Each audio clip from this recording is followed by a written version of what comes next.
Hi! So, it took me a long time to make this video because there has been some recent changes and new versions released and things like that, also some issues. And I just want to cover all the basics for myself with those latest versions before I make a video for you guys. So we are going to make a persistent live installation of Ubuntu Studio 23.04. So there are three different kind of installations you can do for USB. There is the full installation, that is like an actual real Linux installation on a USB drive. But that is going to be really slow if you do that. It's really slow to install, really slow to use. The live version is the fastest one to boot from a stick, and it's fine. There's nothing wrong with that, except that you cannot save anything. So if you do any settings, setups, or install any plugins, everything is gone when you next boot it. So the middle road is the persistent live, which is quite a lot slower to boot than the live version, but it does save the settings. It's also faster to install. Although the persistent live installation is actually a little bit harder to do than I would have hoped, because we need to basically do it twice. So the main points are that you download Ubuntu Studio 23.04 from ubuntustudio.org. That's about 5 gigabytes. Then you go to rufus.ie to download Rufus, that you can use for flashing the image, the ISO file, to the USB drive. And there's going to be an option to do persistent installation, which doesn't work currently. It might work in the future, but not now. And when you do the live installation, and when you get to the group menu, you need to modify the boot option so that it will boot to RAM. And that will free the USB stick so that we can rewrite the image for that. And when it boots to the live version, you will install the MKUSB, and with MKUSB you can actually do the persistent live installation that works. And the first boot with that will take forever. It's like up to 10 minutes or so. But after that you have a good working persistent live installation. Now let's do all that hands-on. So here we are at the Windows environment, and the first thing that we do is we go to the internets and we go to ubuntustudio.org, and here we can see the latest available versions for download. The latest LTS, which is the long-term support version right now, is the 22.04, and that's always the year and the month of release. But the latest version is actually 23.04, which is just recently released. And these are significantly different in a way that the latest version actually uses Pipewire as a default audio system instead of the jack audio system. And I would recommend that now. And also you don't need to care about the LTS version, because it's not going to be a long-term solution anyway to install it on a USB stick. So just go with the latest version, 23.04 right now. And here, either a torrent or direct download. Torrent is usually a little bit faster. It's about 5 gigabytes or something like that, so depending on your connection, it might take a while. And that is going to be an ISO file, so ISO file that we need to burn or flash to the USB stick. And for that, you need a tool, something like Rufus. So rufus.ie is a well-known tool for doing exactly that. And there is a one catch in this tool, because this tool says that it can do persistent live installation, which is something that we are trying to do here. But it cannot do it for Ubuntu Studio, at least with the current version, which is the 3.22. I'm not sure if it's because of the Ubuntu Studio or is it because of the Rufus, but at least it does not work. So, but we still need to do the image, so just download that, and I have already downloaded both of those. Then I have them here, so let's just launch Rufus. And let's stick the USB to the machine. I already have something installed, and actually I tried this already once before, so it pops up whatever I had there, but I don't need to care about that at all.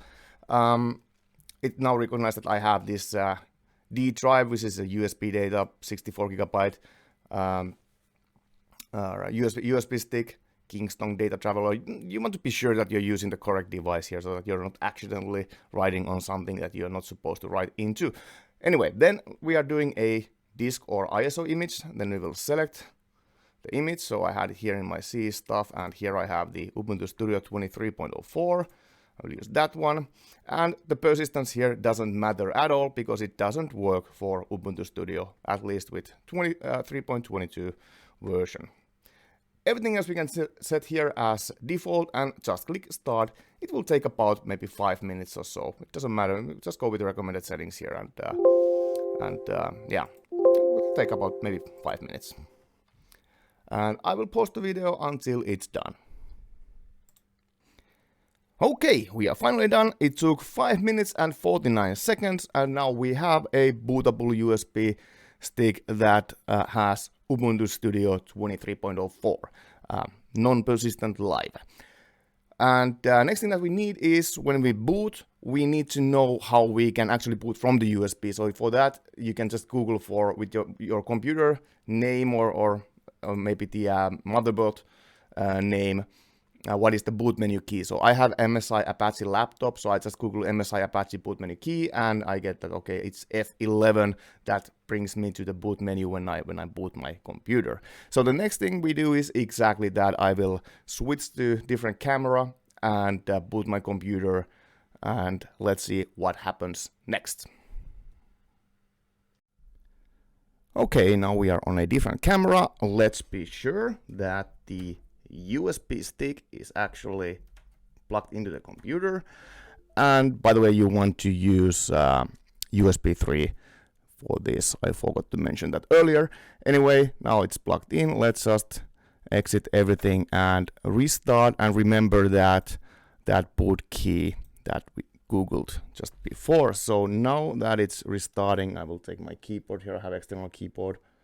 And once we are at the boot screen here, I will just click F11 like this, and now we are at the boot menu. So here we can see the USB stick actually has two partitions, and it's always the first one we want to choose.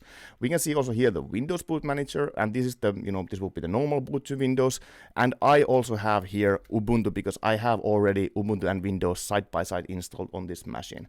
But we want to now launch the USB stick partition 1. And now we are at the Linux grub boot menu.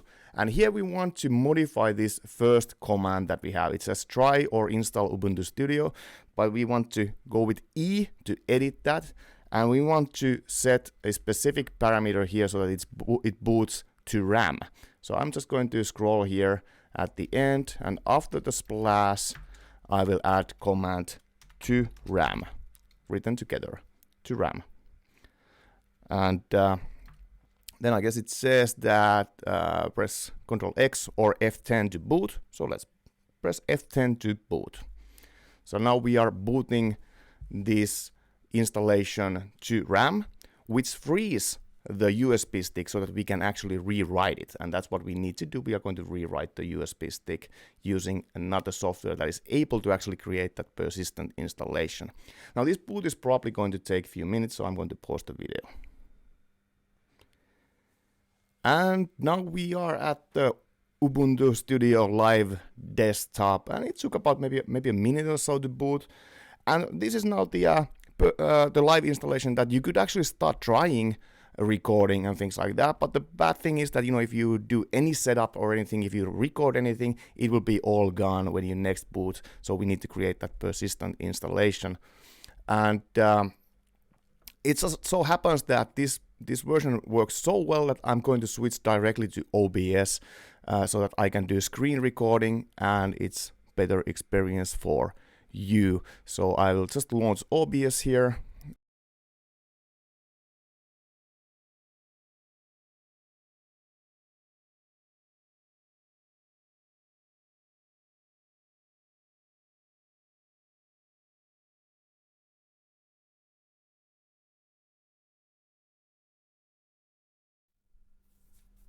Okay, so now I was able to set up the recording here, so it will be better experience for you watching my video.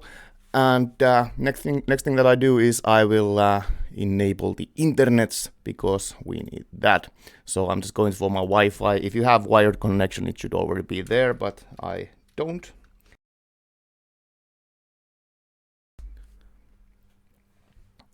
And this is KD wallet stuff, so I'm going to use the classic one. I think the other one doesn't even work in the live version, so So here just come up with some password that you use, and that stores all of the passwords here. But it doesn't matter for this, it's the live version here, so I basically only do that once. And now I have internets on this machine. And the next thing I will do is I will actually Google for how to install a software called MKUSB. Let's Google install MKUSB. Yeah. Probably the first link. And yes, this looks the one that I want. I'm going to just copy these lines. We also need to have obviously the terminal where we write this, so it's called console with K. And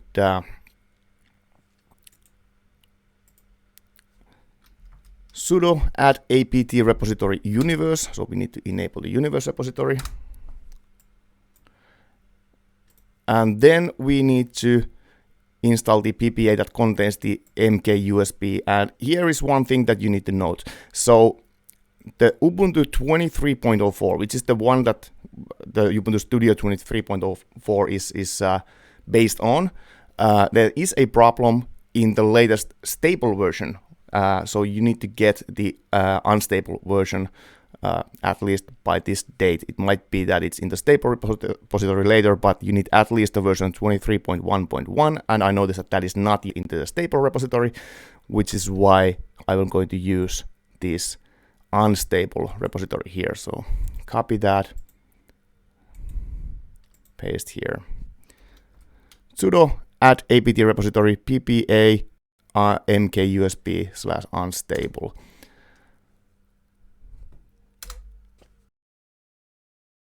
And then we can install the MKUSB.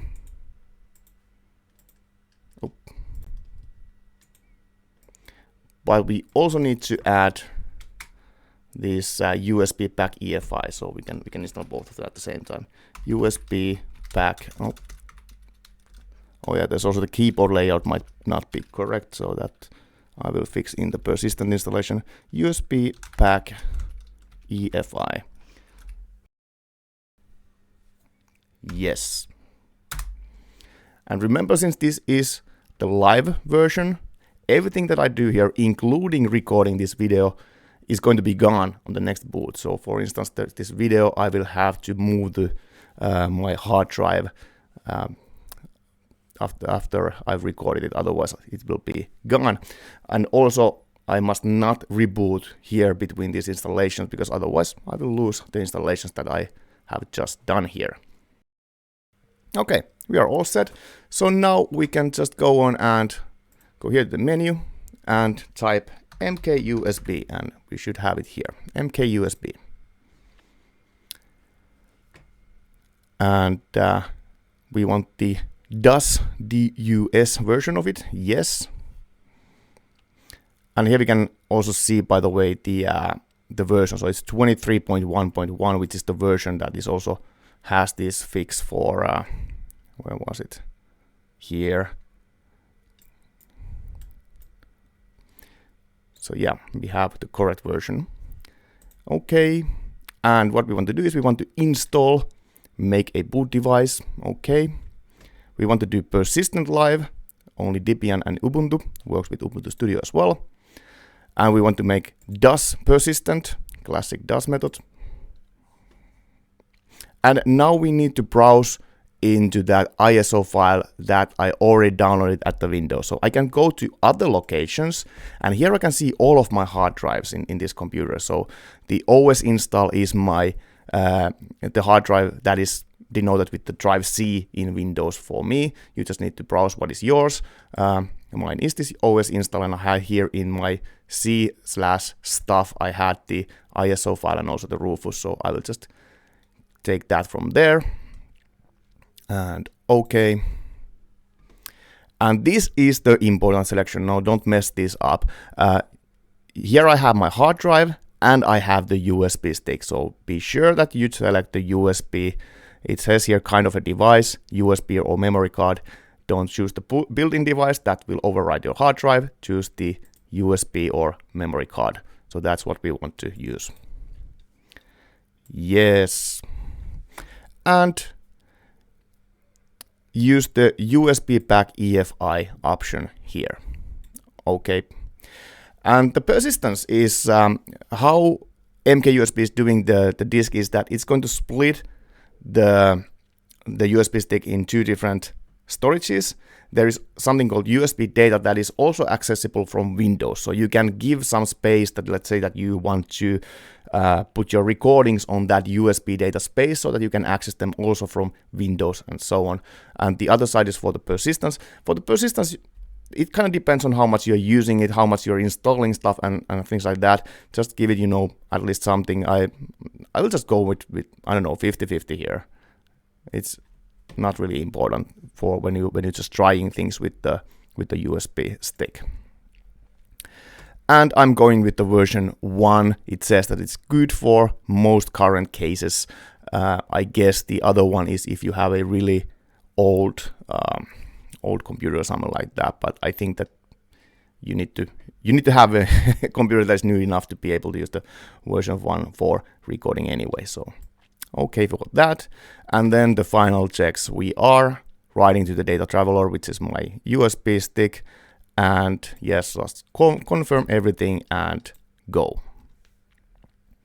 And this is again going to take some minutes, probably 5 or so. Okay, we are done. It took about 5 minutes or so, but now we have a persistent live installation on that USB stick, and everything we do from now is basically exactly the same as from the Windows. We will just reboot, we will hit the F11 or whatever is your boot menu key on your computer, and we will choose the first partition of the USB drive and boot into that, and that will be our persistent live installation. Let's do that, except that I of course now want to save my recording here on this live installation and move it to some persistent locations. So I can just quit all of these MKUSB stuff here, and here I have my OBS still recording, so I will now stop the recording here and save that recording to somewhere else and switch to my phone camera for the reboot. See you soon. Okay, we are back on my phone, and now let's just close everything that was left there open, and from here we can go restart and restart. And now we again just wait for it to boot. It will probably say that I should remove the media, and yes, it says that remove the installation media, but we actually don't want to do that. We want to boot back to that, so let's just press enter for that one and let it boot. And when we see the boot menu, I will just hit the F11 again like this. And we are back at the boot menu. Okay, so we now have one more partition, so the MKUSB does things a little bit differently than Rufus. And again, we just choose the first partition of the Kingston Data Traveler, which is my USB stick, and go with that. And now we have the boot menu. It is slightly different than the other one, but here we can see the option persistent live, and there's also persistent live to RAM. I have not tested that option. Oh, it just selected that because I didn't do any selection, so there was a timeout. Anyway, let's just let it boot. And I know that this first boot is going to take a long time. When I first tested this, it took like close to 10 minutes. The reason is that it has to set up the persistent drive and things like that, what it's doing. So I'm just going to pause the video. You will see text on the screen and maybe even some messages or whatever that looks like errors. And it looks like it's frozen, but it's not. Just let it do its stuff and give it at least that 10 minutes, and you should be at the test up at around that time or so. I will pause the recording now. And here we have the first indication that we are actually in a persistent live installation. You probably don't see the message, but it says, now Firefox should work in your persistent live system after reboot. and there's a button OK. So at least Firefox is saying that we have a persistent live installation. It will still take a little bit time after this one, so I will again pause the recording here. Finally, I can see the desktop. It still took minutes after that Firefox notification, and it really seemed like nothing was happening. It was all blank screen, only cursor there, and it looked like nothing really happened. But it did boot up, and it took altogether maybe not 10 minutes, but a bit less than that. Still a really long boot time. The next boot time will be faster, but it's still not as fast as the live boot, or definitely not as fast as decent installation on your hard drive. But here we have now persistent live, and I will do the same OBS setup here so that we can start setting things up in this persistent installation as well.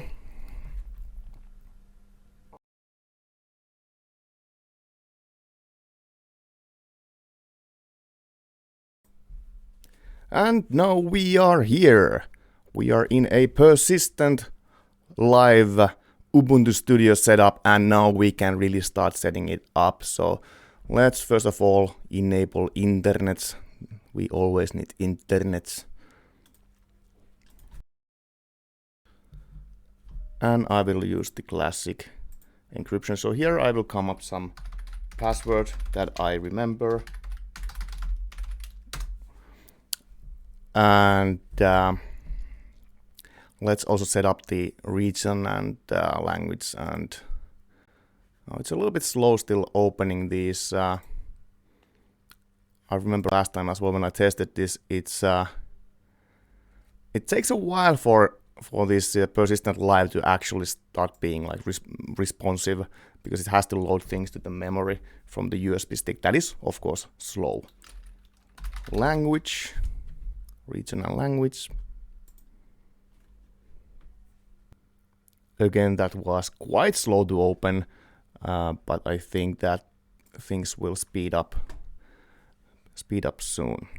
Time zone, so date and time. I'm at the oh, this is so slow still. Whenever I click something, it has to load that to memory, so yeah. And I will search for my time zone, which is Helsinki area.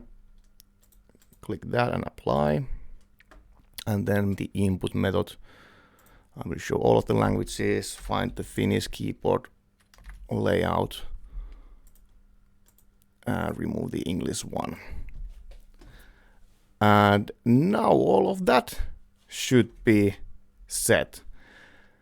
And the next thing that we can take a look is actually how the pipe wire works compared to how the jack works. So here we have this application called Patches, and this is now the one you should be using.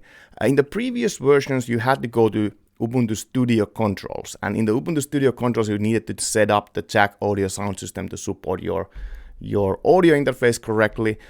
But in this Pipewire version, it actually recognizes my Scarlett 18i20 third generation audio interface, like right out of the box, and everything works out of the box, and I don't have to do any settings. When I tested this the first time with Kala, I noticed that it uses a really high buffer size, which is 124, and the buffer, I had to look for where to change that, but it's here.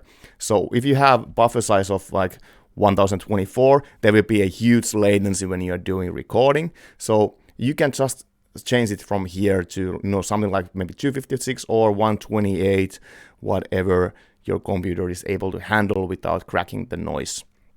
And you will also see it here from the DSP load, what you are able to do. So I now change it to 128. The load is a little bit higher now. And the great thing about Pipewire is that now I have all the applications, even those that were originally in the Pulse audio context, they are also now here separately shown in this listing. I have all of my hardware that I have attached I have here. So I have in my webcam, I have the built-in audio of my laptop, I have of course my audio interface and so on. So everything is here and working out of the box. So if you're doing guitar recording, get those GX plugins. Also get the Calf studio gears. Let's do those now. Our Firefox is also really slow to start. Still a little bit sluggish, but yeah, so let's Google for GX plugins. And it is this one.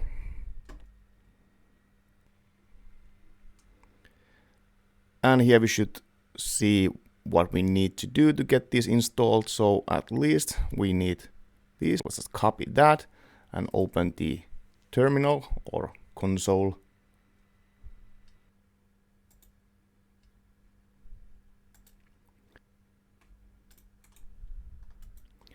And let's just paste that command there. So sudo apt install libc6dev, libcairo2dev, libx11dev, x11proto-dev, and lv2dev.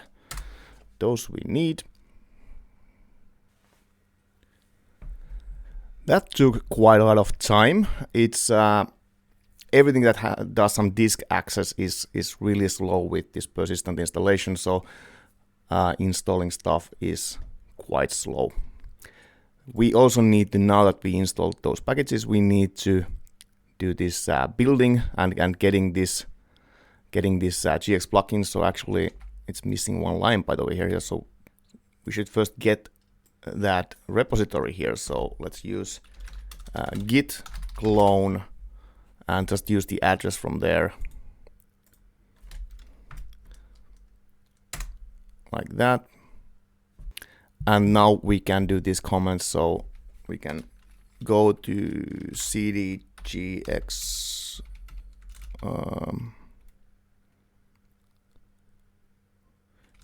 gx plugins like that. Then we do git submodule init now, and then submodule update.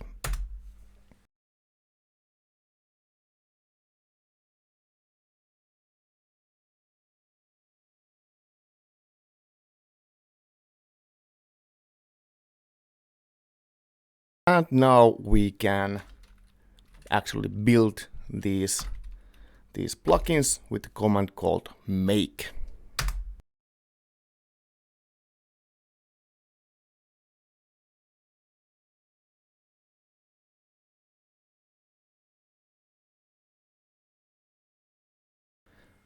And now we can install these, and the command for that is make install. And that's done. Also, I would also recommend installing the Calf plugins. So that would be done with sudo apt install calf-plugins. Because for some reason they are not actually included into Ubuntu Studio. I think they should be included. They are extremely good plugins for audio work.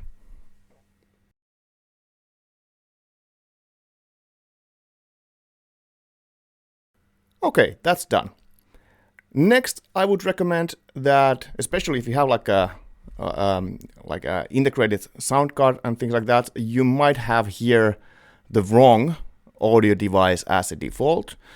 So here, for instance, I have the built-in audio here. I set as a default. So whenever, if I would, listen to YouTube videos or things like that, that would actually come out by default from this. From my built-in speakers. So actually I want to use my Scarlett to be the default device for all of the applications, so that the output of the audio is coming from that. Also, I would want to use that as the default input for all of the applications. So now I believe that we have pretty much everything set up. So maybe we just try to do some guitar playing and let's see how that goes. So I will launch Kala. Here in the Kala, let's now set up. So here we can see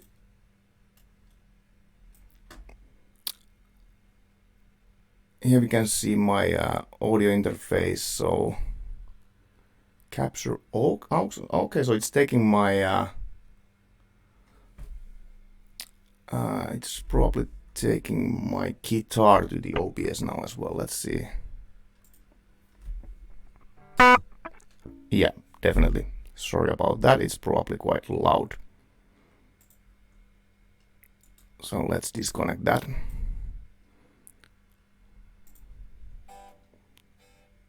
Yeah, no longer. Also, I will disable that one. I'm not sure if my voice was actually really loud for the recording. If it is, I will re-record my talk afterwards. Sorry about that as well. But yeah, now let's add. First time we open this, it always takes a while because it needs to find all the plugins. So let's put. I will add with the XAM gate. I always use that as my gate. XAM gate. And let's add the ST to lead. And so from input 1 where my guitar is to the gate, from the gate to the lead pedal. And then let's add the amp. Let's put Cream Machine, GX Cream Machine. Lead pedal to the Cream Machine. And then the convolution plugin, but I don't have the LB2 convolution. I need to actually download. Let's put mono to stereo. I need to download those impulse response packs. So let's do that as well. Let's also add now GX digital reverb or digital delay. Also there. And reverb.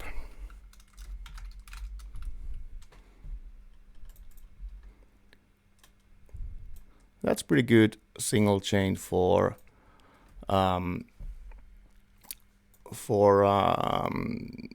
soloing. And now I want to also hear all that, so I will put that to OBS like that and like that. But you will not hear anything yet because I don't have the impulse response loaded. So then I'm also putting it to my headset. Or actually I will put it to the main output from here. So that's my main monitors, but I will here in the patterns, I will actually put that my main monitoring, my main, or where is that going? So my monitoring is also going to the OBS. Well, I guess that's actually fine, but it might become as a double again. But I want the monitoring to go to my headsets as well. So for 6 and 7 and for 8 and 9 for both of the headsets. And then let's get those impulse responses. So download free guitar impulse responses. So I think here, this best guitar, I believe here I found the guitar hacks. Let's see. Yeah, guitar hack impulses.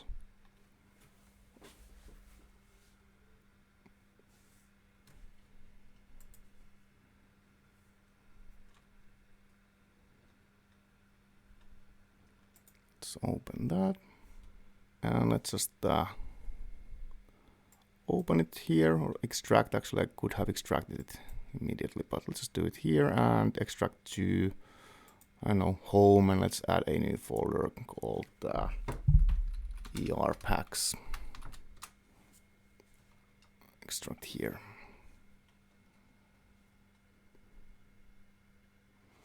Okay. Now we can go here to the rack and let's open all of these. So we have the gate, we have the lead pedal, cream machine, and here we need to load the impulse response, and I will now go to my ER packs, guitar hacks, original, between. That's my favorite one. We can already hear something. Nice. I will put the volume a little bit down from there. I will put some drive. Ooh.